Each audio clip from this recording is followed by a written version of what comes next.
संध्याकाळी बाईट दिला. त्यांनी असं सांगितलं की जी MIDCची मागणी मी केली होती ती MIDC उदय सामंतांनी मंजूर केली, त्याची सहमती दर्शवली आहे आणि आत्ता मी मुख्यमंत्र्यांना भेटलो आहे. मुख्यमंत्र्यांनी पण माझ्या सगळ्या मागण्या मान्य केल्या आहे. ती MIDC तिथेच होणार. बरोबर आहे. मी स्वतः आमदार असताना, मंत्री पालकमंत्री असताना या MIDCच्या मंजुरीसाठी सुरुवात झाली. 19ला पराजय झाल्याच्या नंतर त्यांनी सुरुवात केली. पण मनामध्ये पाप आहे. नीरव मोदीची जागा MIDCमध्ये घेण्यासाठी हा अट्टहास आणि आटापिटा सुरू आहे. ते नीरव मोदीसाठी लढतायत. मी कर्जत जामखेडच्या युवकांसाठी लढतोय. त्यांच्या सुशिक्षित बेरोजगारांना, युवकांच्या हाताला काम मिळालं पाहिजे यासाठी लढतोय.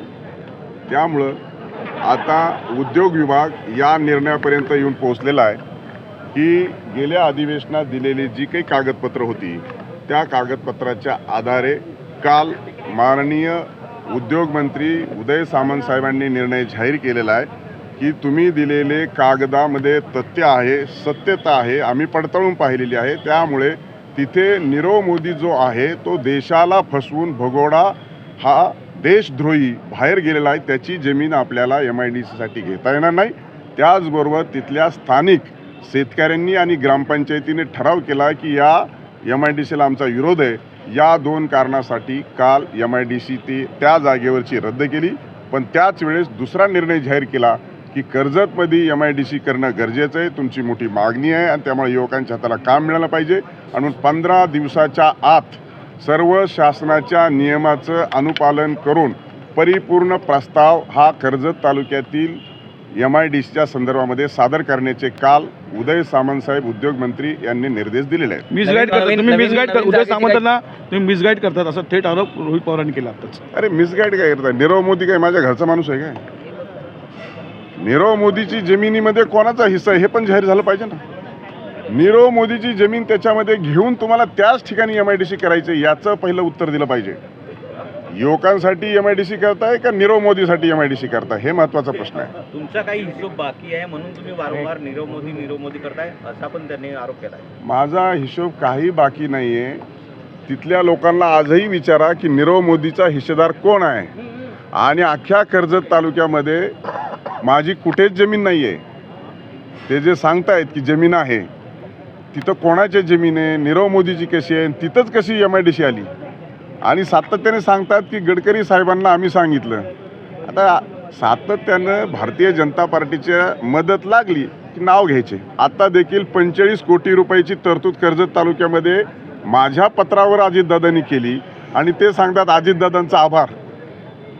ही असली जी दुटप्पी भूमिका आहे आणि या बोटावरची त्या बोटावर करण्याची जी पद्धत आहे हे आता लोक जाणून आहेत. हे लोकांना कळलेलं आहे. आणि मग मी अजितदादांना प्रतिसवाल विचारला की दादा खरं सांगा की तुम्ही माझ्या पत्रावरती निधी दिला आहे का त्यांच्या पत्रावरती निधी दिला आहे. तर दादांनी सांगितलं तुझ्या पत्रावर निधी दिला आहे, तू सत्तेतला आमदार आहेस आणि म्हणून विरोधी पक्षाच्या आमदाराच्या पत्रावर निधी देण्याची तरतूदच नाही आपल्याकडे. आणि जर असेल तर त्यांचा या कामासाठी प्रस्ताव आलेला नाही. आता नवीन जागेवरती नवीन जागा शोधणं, चाचपणी करणं यात बराच वेळ जाईल. यासाठी काही तातडीने करण्याबाबत काही उदय सामंतांशी बोलणं झालं आहे का? कारण बरेच संभ्रम कर्जत आणि जामखेडमधल्या लोकांच्या मनात आहे MIDC नवीन पुन्हा होण्याबाबत. मला असं वाटतं की 25 वर्षापूर्वी जामखेडला MIDC झाली. हे जर एवढे मोठे आहेत, उद्योगधंदे उभारणारे आहेत, तर त्यांनी जामखेडला का नाही उद्योगधंदे उभारले? मी त्यावेळेस देखील सांगितलं. त्यामुळे कर्जतची MIDC करण्याच्या संदर्भामध्ये काल मंत्री महोदयांनी निर्देश दिले होते. पण मी स्वतः त्यांना फोर्स केला की 15 दिवसाच्या आत झालं पाहिजे. आणि मग 15 दिवसाच्या आत नवीन जमीन शोधून त्याच्यावरती प्रस्ताव टाकण्याच्या संदर्भामध्ये उद्योग मंत्री यांनी त्यांच्या विभागाला काल आदेश दिलेले आहेत. काल कार्यकर्त्यांवर लाठीचार्ज झाल्याचं म्हणणं ते म्हणतात की सरकारला काही तरुणांशी देणं घेणं नाही. सरकारला देणं घेणं नाही, यांनाच काय देणं घेणं आहे काय? यांनी काय केलं युवकांसाठी?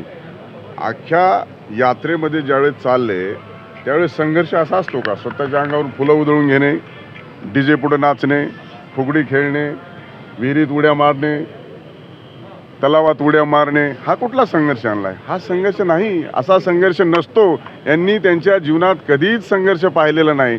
आणि त्यामुळं अशा पद्धतीचं ते वक्तव्य करतात. आणि मला MIDCच्या संदर्भामध्ये जे बोलतायत की तुमचं गुऱ्हाळसुद्धा नाही, राम शिंदे गुऱ्हाळ पण काढू शकला नाही, हे अगदी बरोबर आहे. त्यांचा तो आरोप मला मान्य आहे.